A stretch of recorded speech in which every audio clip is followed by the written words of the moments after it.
இன்றைக்கி பன்னீர் கட்லெட் எப்படி பண்ணுறதுன்னு பார்க்கலாம். பன்னீர் வந்து 200 கிராம் எடுத்திருக்கேன். இது வேக வச்ச உருளைக்கிழங்கு வந்து 2 எடுத்திருக்கேன்.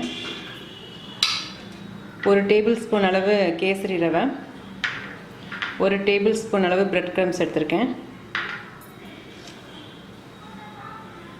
1/2 டீஸ்பூன் அளவு கரம் மசாலா தூள், 1/2 டீஸ்பூன் அளவு மிளகாத்தூள், கொஞ்சம் மஞ்சள் தூள், உப்பு, இஞ்சி பூண்டு பேஸ்ட் வந்து 1/4 டீஸ்பூன் அளவு. இப்போது இந்த பன்னீர் உருளைக்கிழங்கு மசாலா தூள் எல்லாத்தையும் சேர்த்து ஒன்றா பிசைஞ்சிக்கலாம்.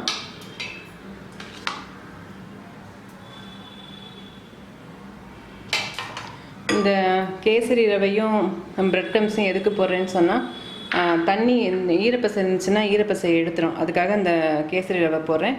பிரெட் க்ரம்ஸும் அதே மாதிரி தான், கொஞ்சம் இனிப்பு டேஸ்ட் வேறு கொடுக்கும். அதனால் அது 2 சேர்க்குறேன். 1/2 டீஸ்பூன் பச்சை மிளகாய், 1/2 டீஸ்பூன் இஞ்சி, கொஞ்சம் மல்லி இலை, இது வந்து ஒரு பாதி பெரிய வெங்காயம் எல்லாம் பொடி பொடியாக கட் பண்ணிக்கோங்க. அதையும் சேர்த்துடலாம்.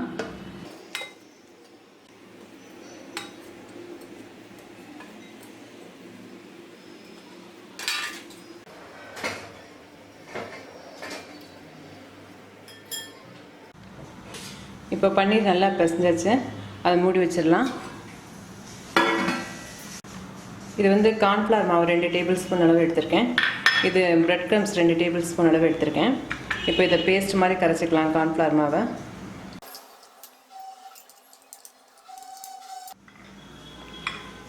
கொஞ்சம் திக்கான லிக்விடாக கரைச்சிக்கோங்க. இப்போ இந்த கட்லெட் மாவை வந்து ஒரு உருண்டையாக எடுத்து உருட்டிக்கோங்க.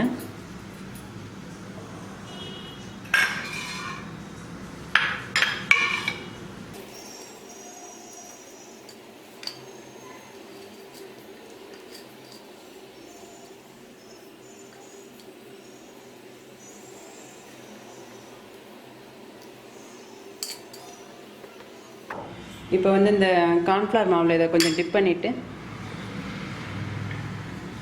பிரெட் க்ரம்ஸில் டிப் பண்ணி தனியாக எடுத்து வச்சுருங்க.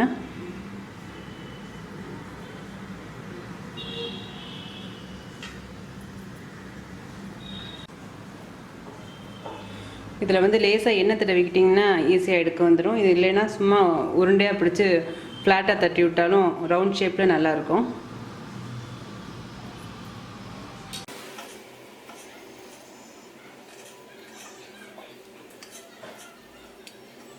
ரவுண்ட் ஷேப்பு தட்டுறதா இருந்தால் அப்படி தட்டுங்க.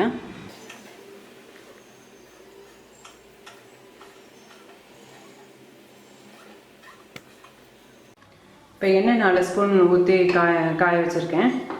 இப்போ ரெடி பண்ணி வச்சுருக்கேன் கட்லெட்டை வேக வைக்கலாம்.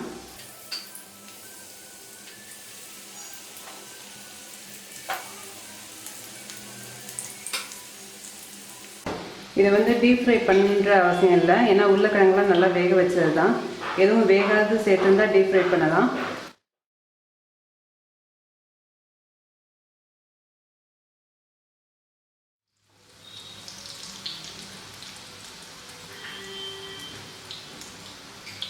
பன்னீர் சேர்த்துருக்கிறதுனால உடனே செவந்து வந்துடும்.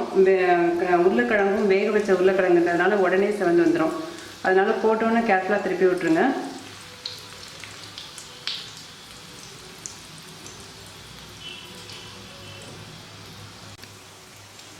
இப்போ வெந்துருச்சு.